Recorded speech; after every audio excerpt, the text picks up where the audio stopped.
You're going to fight, and all that you can bring is some kind of vaguely rock-shaped thing. But don't worry, you'll be great in the swing if you just make yourself a sling.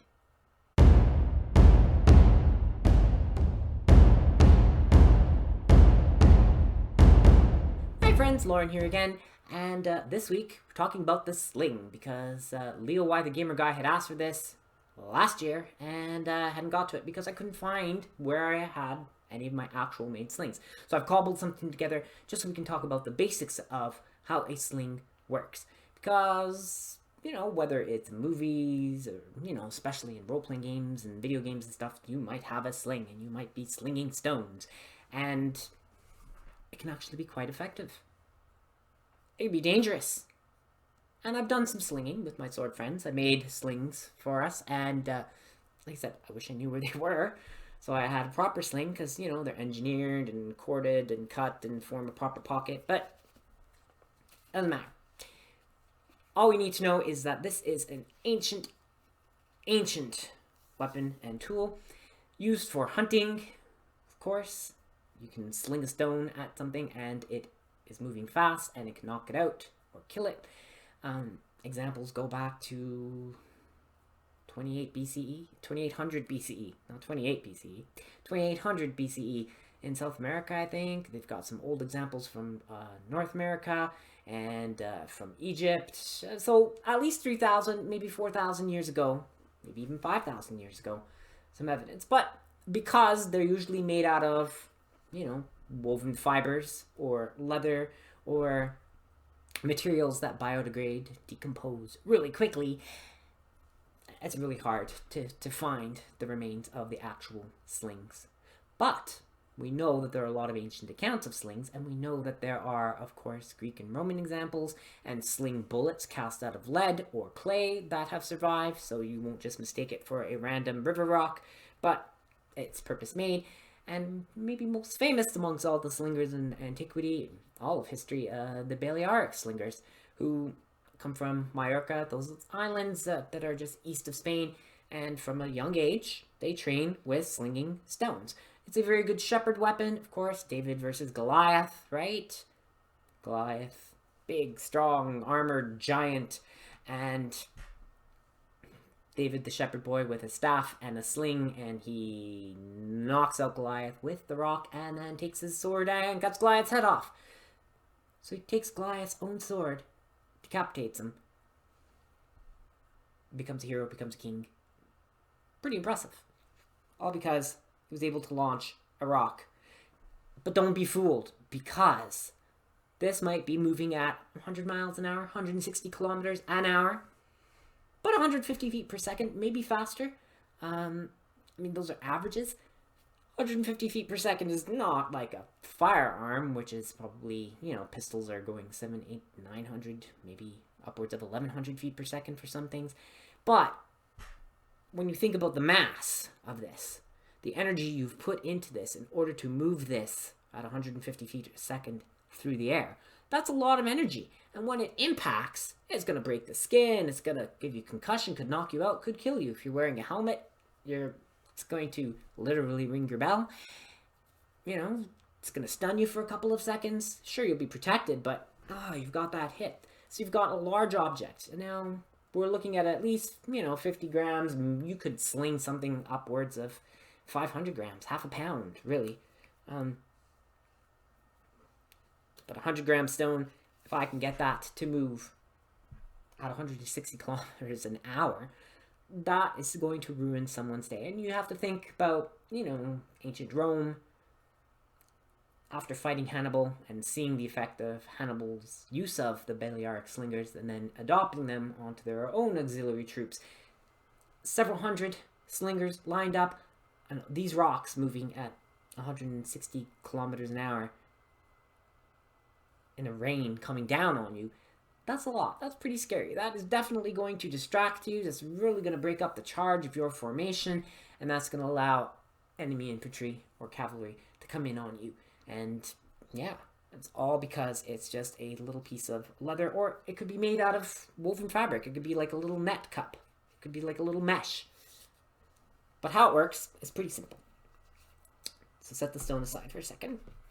So we want a little pouch. We don't want a stiff cup. We want this to be flexible. We want this to fling open so that when we release, the stone is going to fly, hopefully in the direction that we want it to. We have 2 cords, one on either end. One has a knot, the other has a loop. You take the loop, you put it around your middle finger.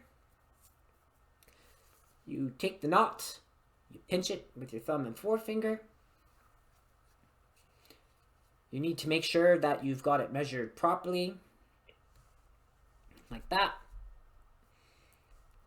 For me, you know, we're probably looking at about 20, 21 inches. You're going to, depending on your height, you can have it longer. Of course, if it's longer, you're going to get more power. As you spin it, the centrifugal force is going to keep the projectile in the pouch. And when you get to the correct point, as you're swinging it around, I'm not actually going to swing this around because I do not want to release it, hit the web camera, and break it. I've already dropped the stone on the cord for the web camera and had to record this again. As I sling this around, I get to the right point. As it's coming around, that last spin, I really torque it, let go of the knot, it extends forward, opens up, and your projectile hopefully goes in the direction. Now, in practicing, yes, I have thrown them backwards. It happens. You need to practice. You need to really get a good feel for how you accelerate and let go of the knot at the right time. So, if we take the rock out, let's say I'm slinging, I've got it. Now, it's going to twist around because it doesn't have the rock to really hold it in there, support. But as I go, 1, 2, and I kind of whip it that last half turn and let go of the knot, and I get the projectile to go. And that's the basics of a sling. There's a sling staff, of course, so you've got one end on the sling, and then you've got up and around with the knot, and so you can fling it with the leverage of the stick. But just the most basic of things that you can use. You could weave together fibers to make the cup, to hold the rock, as long as it's flexible enough that when you release, it's going to open up and release your projectile. Then yeah. And of course, you have to get the right projectile. This is not perfect. It's a little damaged. But it's kind of cold and snowy outside right now, so I don't want to go out there and try and dig up a proper rock to sling. Because like I said, I can't find where my actual sling and a couple of rocks that I have. I don't know where I put them. They're not around. But I just cobbled this together real quick, just so you get the concept of how it works. And yeah, you could have a lead cast or clay cast bullet. It could have words in it. The Greeks and Romans will put little sayings. You know, you could have something, the equivalent of heads up or gotcha or something like that on the sling bullet. And you are raining down the properly lozenged, oval-shaped projectiles, and they'll hurt. They're going to knock people out. They could kill. I mean, there's a lot of energy that you put into this large projectile. A bullet is much smaller, right? You can imagine lead about this size. If you had 100, 150 grams, that's a lot of weight in that projectile. So it may move a bit slower, maybe, 150 feet per second, which is, maybe 200 feet per second. On average, about 150 feet, 160 kilometers, 100 miles an hour kind of thing. But still, the amount of energy that you're putting into that projectile and the energy released when it impacts the target is pretty painful. So, the sling.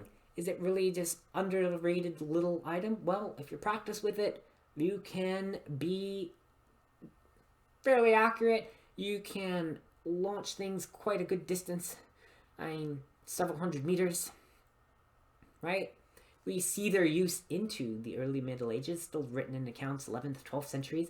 So it's not that it went away when we started getting crossbows and longbows. They're there alongside them, and they're still useful hunting weapon, and people still use them today, and they can be a lot of fun, easy to make.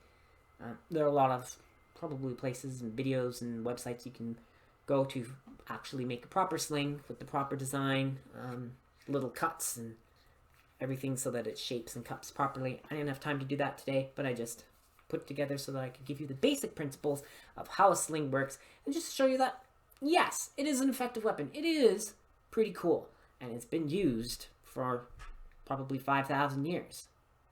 Certainly several thousand years of, on the battlefield. So yeah, for LeoY, we slung the dirt on the sling. Anyway, friends, take care, stay safe. Do remember, like, comment, subscribe, and keep on swinging.